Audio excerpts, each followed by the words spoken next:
How do you make a New Year's resolution that actually sticks? Well, many New Year's resolutions are phrased in the negative because the negative news catches our attention and then we think that's the thing that we have to prioritize. We have to stop eating sugar, or we have to stop drinking alcohol or meat or become vegan or whatever it is. And the thing about New Year's resolutions and why they don't work is because our mind can't really grasp the negative resolution. So if you're like, I'm not going to drink alcohol this year, you're kind of sending the message to your brain you're actually are going to drink alcohol. Okay, because it's phrased in the negative and all your mind really hears is the alcohol part. So how do you actually give up alcohol or give up something without setting that as your New Year's resolution in 2026 and it's just in your head like something I must do? So what you want to do instead is focus on the things that you're replacing the alcohol with. Maybe you're not fully ready to give up on it completely, and that's okay. We all have to take step forwards in order to grow. Some people really strongly believe in giving up something like alcohol, and it can be a good thing, but if you're too hard on yourself and you push yourself too hard to do something right away, you'll feel like a failure the first time you get tempted or the first time you take something that you shouldn't take. And the way to implement that into your life gradually involves a few different strategies. First of all, you have to discover what you're going to drink instead of alcohol. Like, when are those moments you're reaching for alcohol? Why are you reaching for it? And what are you going to replace the alcohol with? Are you just having beer at dinner time, or a glass of wine, or whiskey with your friends? And if you still want to hang out with those friends, it may be completely possible to do so. Good friends are not going to push you to drink alcohol, but then you have to find the thing that you're comfortable drinking. Is it green tea? Is it sparkling water? Is it just room temperature water?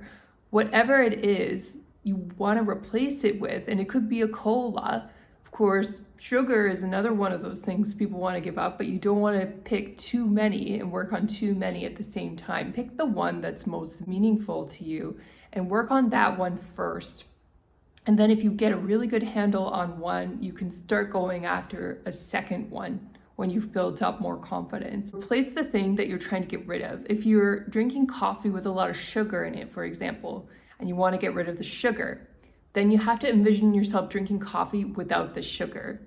If you want to get rid of meat, for example, then you have to envision yourself enjoying tofu or whatever meat replacement products are out there, and learn how to cook the recipes for it. And it's possible you may backslide. You may want to cook meat for yourself again. And in those early phases, it's very important not to judge yourself as a failure.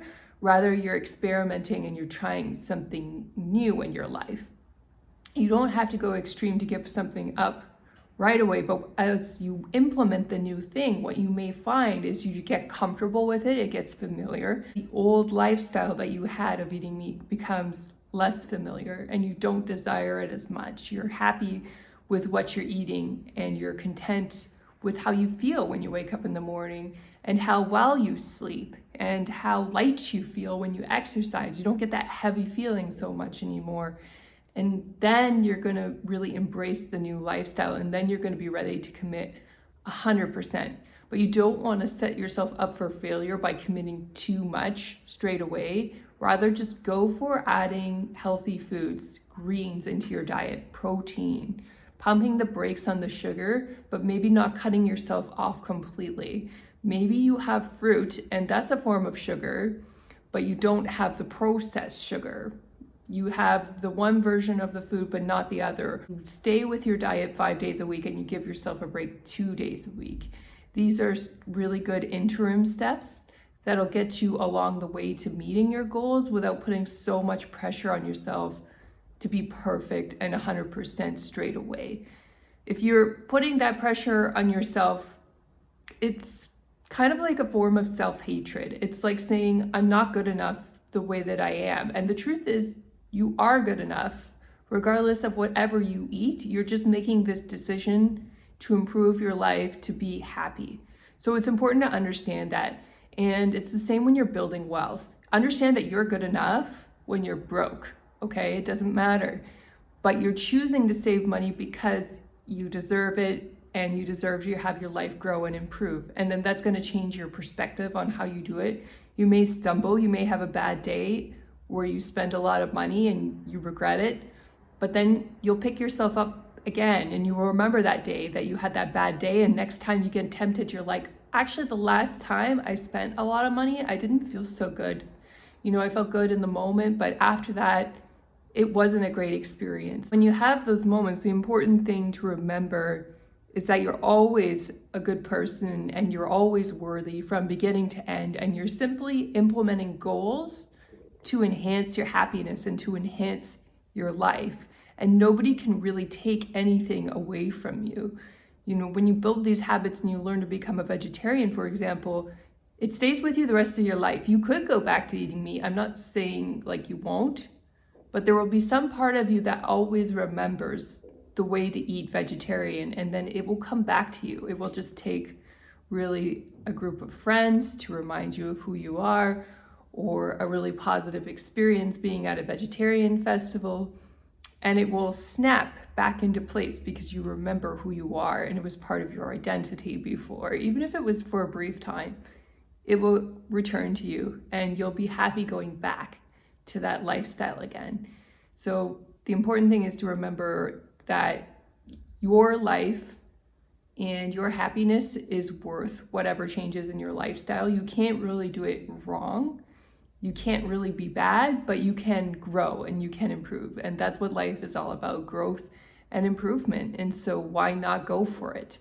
Why not set the goals? Why not lean into the direction of being healthy and living a longer life? Because what happens as we age is sometimes we get chronic diseases like cancer, or we get a heart attack, or whatever it is.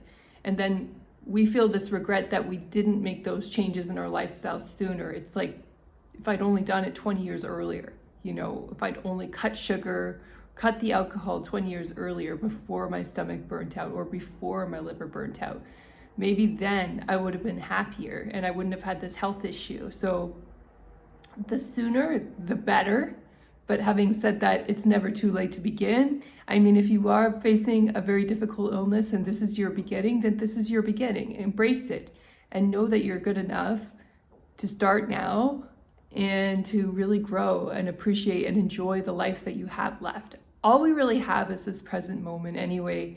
And so we just do the best that we can to live the happiest, healthiest life in the moment starting today.